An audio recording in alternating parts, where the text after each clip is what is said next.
And from what I also know about Todd, he worked with the likes of Cristiano Ronaldo and the late Kobe Bryant to help them use his technique, the alter ego effect, which we'll, of course, will talk about today.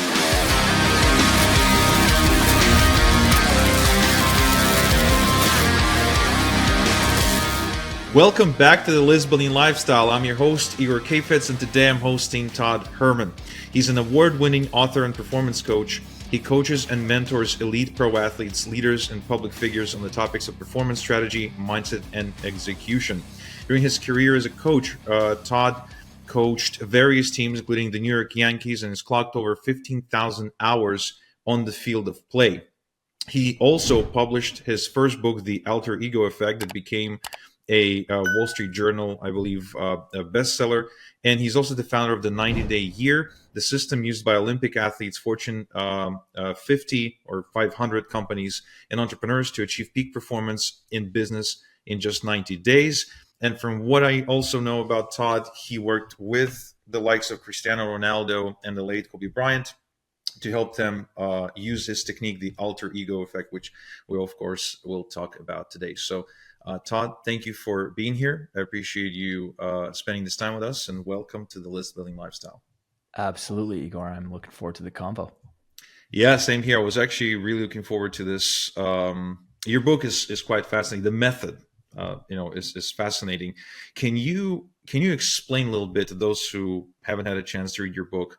That they can get on Amazon, of course, or any bookstore. The alter ego effect. What is the alter ego effect? Well, the effect of the alter ego is it's a powerful tool to transform your life that sounds counterintuitive. Some people are like, I have a hard enough time figuring out who I am. Now I need to use an alter ego or another identity as well. And there goes the actual crux or the powerful tool of transformation is that it does do that. And to go back, alter ego was actually coined as a term back in 44 BC by Cicero. And he was a famous Roman statesman, philosopher, arguably probably the greatest statesman / philosopher at the same time.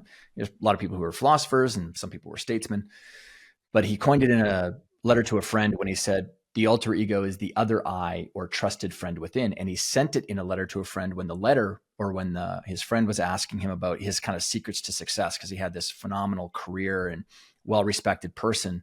And he talked about how he used this device, an alter ego, to help him constantly reinvent himself.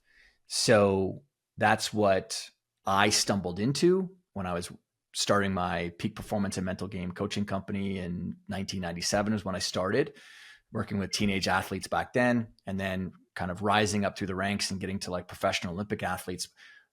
What I found was this golden thread that was connecting all the best of the best is they were using identity, personas, character, alter egos as a method to help them go out onto that field of play for themselves, whatever it was, a soccer pitch, a tennis court, an ice rink for a hockey player, to help them level up their performance and hit the actual capabilities that they wanted.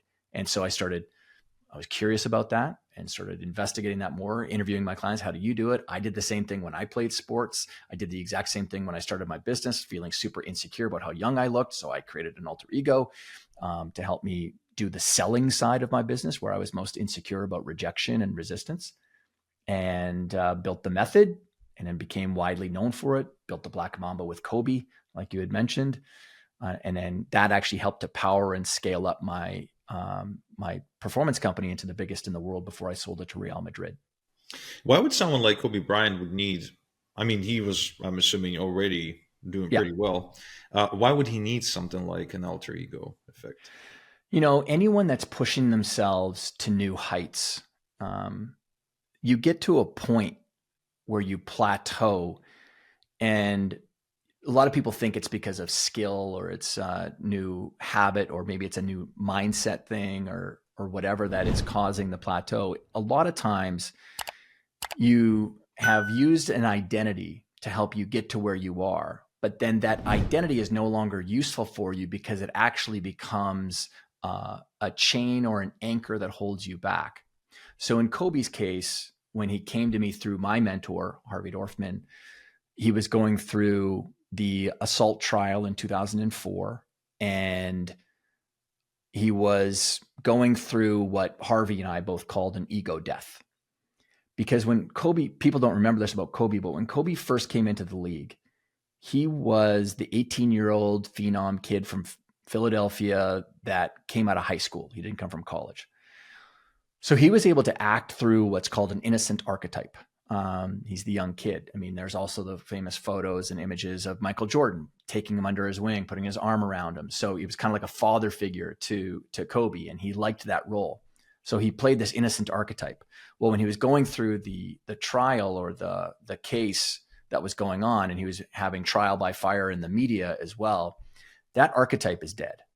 So you need to go, he's going through an ego death. He didn't see it. He thought he was just losing his edge. And so we needed to build a new idea of who Kobe was.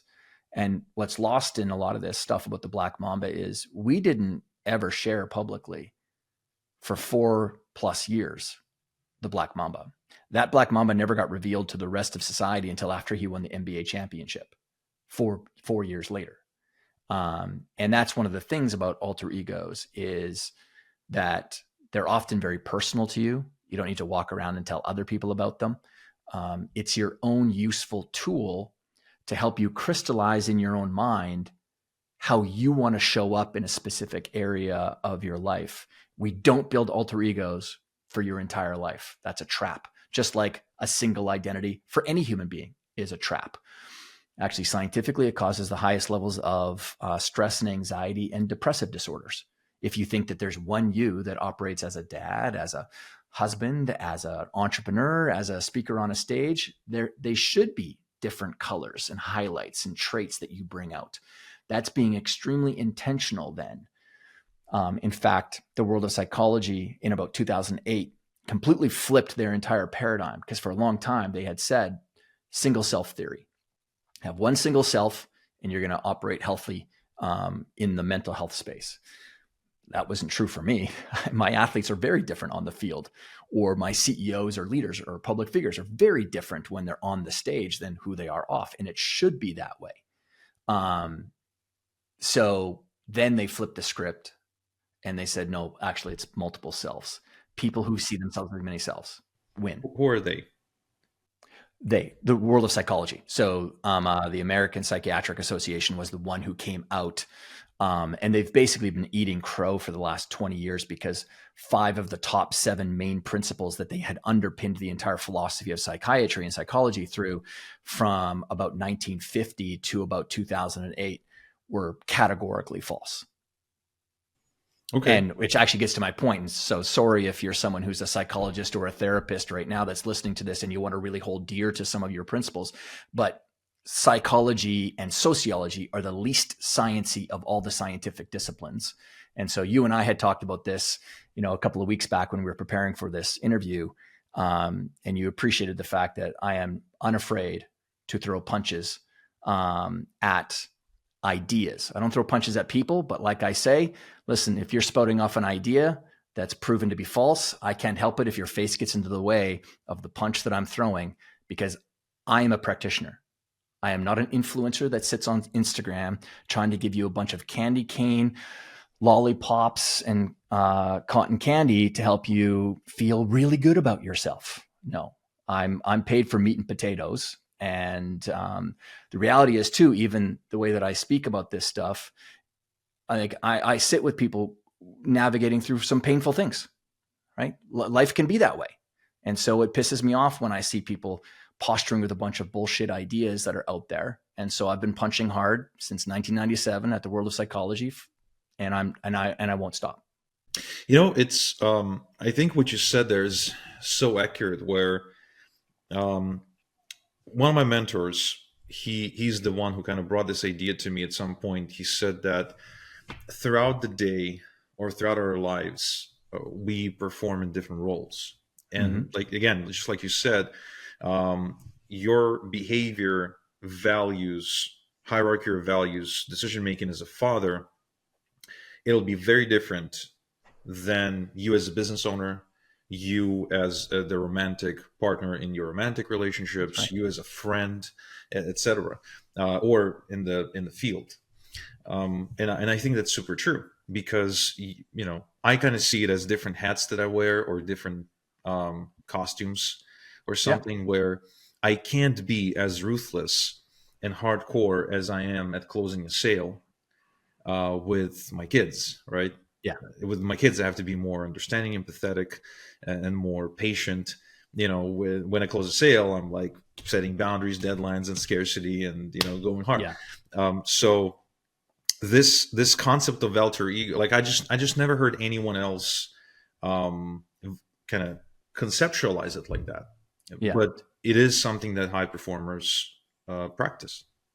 Well, anyone who is trying to pursue something that's quite difficult or very ambitious, you start to rise out of the level of like what are called table stakes performance principles, habits, routines.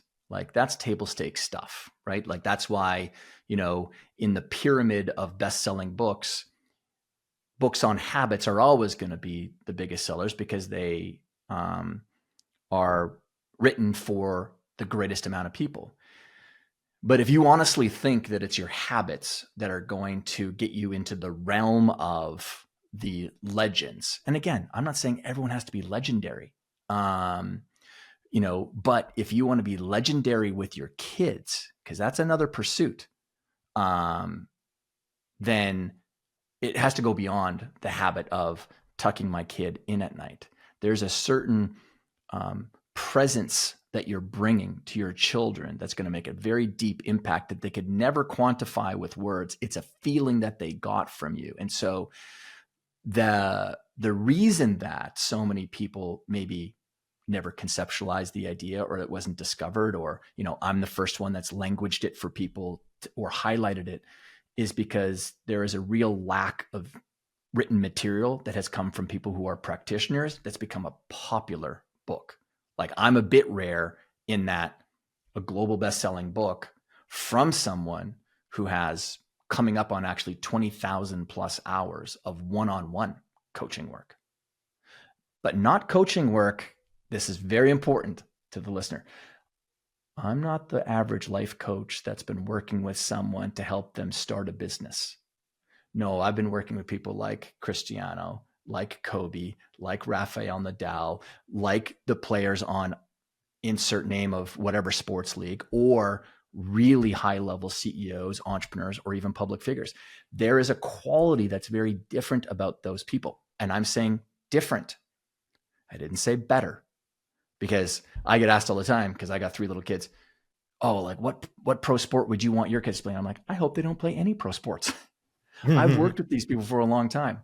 It's a mental health nightmare, especially now versus in the late 90s or 80s, where you've got social media. The moment you get done playing a game, Igor, you've got 30,000 people waiting for you with a bunch of opinions on who you are as a man or a woman, calling you names, DMing you this. I hope that they don't go and play pro sports, but I'm not going to stop them. Whatever their pursuit is their pursuit.